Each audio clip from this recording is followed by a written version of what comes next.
The threat of a government shutdown approaching fast. My colleague John Carl is back in the studio with the very latest. John? Thanks, Martha. The shutdown showdown is on, and there is the clock. 8 days till the government runs out of money, and right after that, the U.S. government faces default unless Congress raises the debt ceiling. Big battles ahead, and we've got two of the key players right here. But first, we asked ABC's Jeff Zeleny to break it all down for us. Call it Washington's own twisted reality show. And the Emmy goes to... Tonight in L.A., the Emmys will celebrate the best dramas, the best comedies. I want to thank me for hiring me as a director. But if you want both, leave Hollywood and head straight to Washington, where a budget showdown and fear of a government shutdown is the latest and most dysfunctional reality show around. I pretty much disagree with everything you say and do. The award for leading actor, Senator Ted Cruz. I will do everything necessary to defund Obamacare. The Texas firebrand trying to make his mark, tying health care to the budget fight. Defund Obamacare now. Friday, the House agreed, voting to approve money to keep the government running, only if Obamacare funds are scrapped. Cruz and conservatives pushed the plan with Speaker John Boehner, who gets the award for Best Supporting Actor. Here he is with Diane Sawyer last year. Obamacare is the law of the land. But now, a different tune. It's time for us to say no. I'm sorry, Mr. President, but I will not do that. But that move has sparked a rift in this Republican Party. But I can tell you, in the United States Senate, we will not repeal or defund Obamacare. We will not. And to think we can is not rational. Then another battle is brewing over the debt limit, which is coming in mid-October. The president warning of dire consequences. If we fail to increase the debt limit, we would send our economy into a tailspin. This is my office. I'm the president. A Washington cliffhanger awaits. Oh, did you guys want to stay another hour? For this week, Jeff Zeleny, ABC News, Capitol Hill.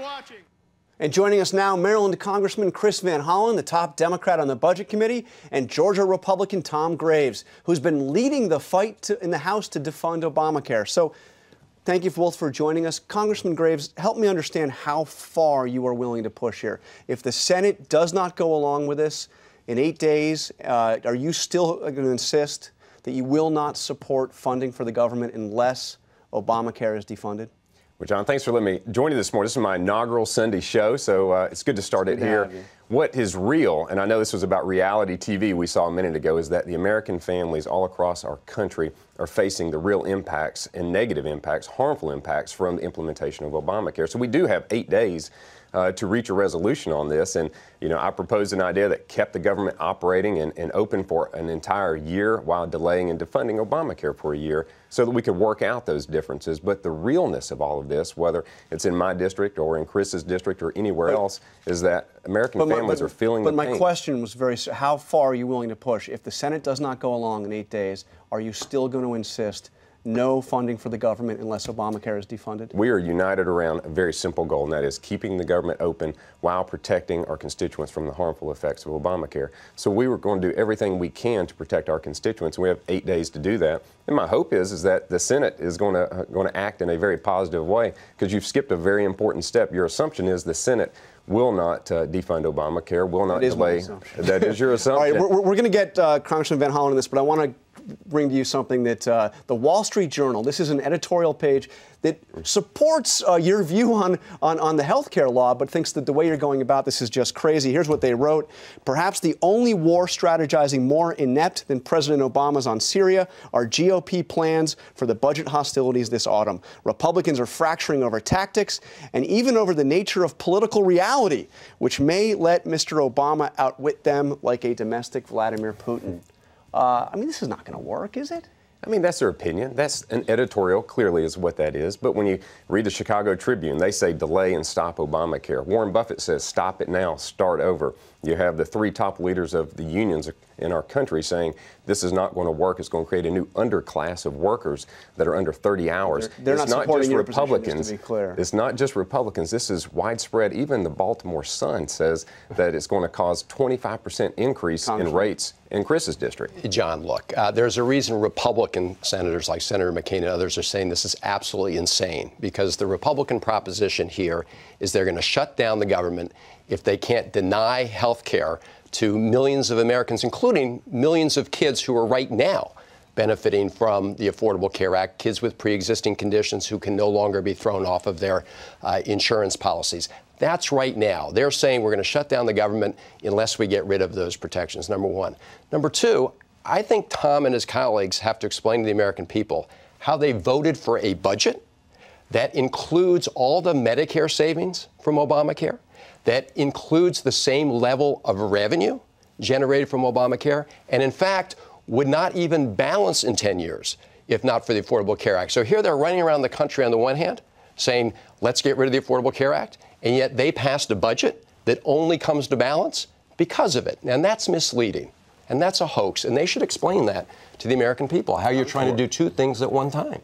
Well, I mean, it's clear that I was in my district during August listening to my constituents. No, look, I asked a question about the budget, Tom. You guys passed a budget that assumes big parts of Obamacare are kept. And then you're going around and our budget also assumed that it would not be in effect as well. No, but how do you explain to your constituents that's not the case. You assume all the Medicare savings in your budget. But yesterday, John, I guess Friday, Chris voted to impose 25% increase in premiums on his constituents. And I wonder how you go back to your constituents and say you're willing to do that. Whenever there's a flood these days, you guys in the Republican Party say that's Obamacare. What I find interesting, I think you all should. Let me get in here for just a second, because I want to ask you, Congressman Van Hollen. We had a poll this week, ABC News, Washington Post, that showed the health care law is about as unpopular as it's ever been. Let's look at some of the numbers. 52% say they oppose the law, 55% disapprove with the way it's being implemented, and only 11% in this ABC Washington Post poll say they believe that Obamacare is going to make their health care better. Hey, John, the biggest poll we had on this was the last election. This was one of the most heavily litigated issues in the last election.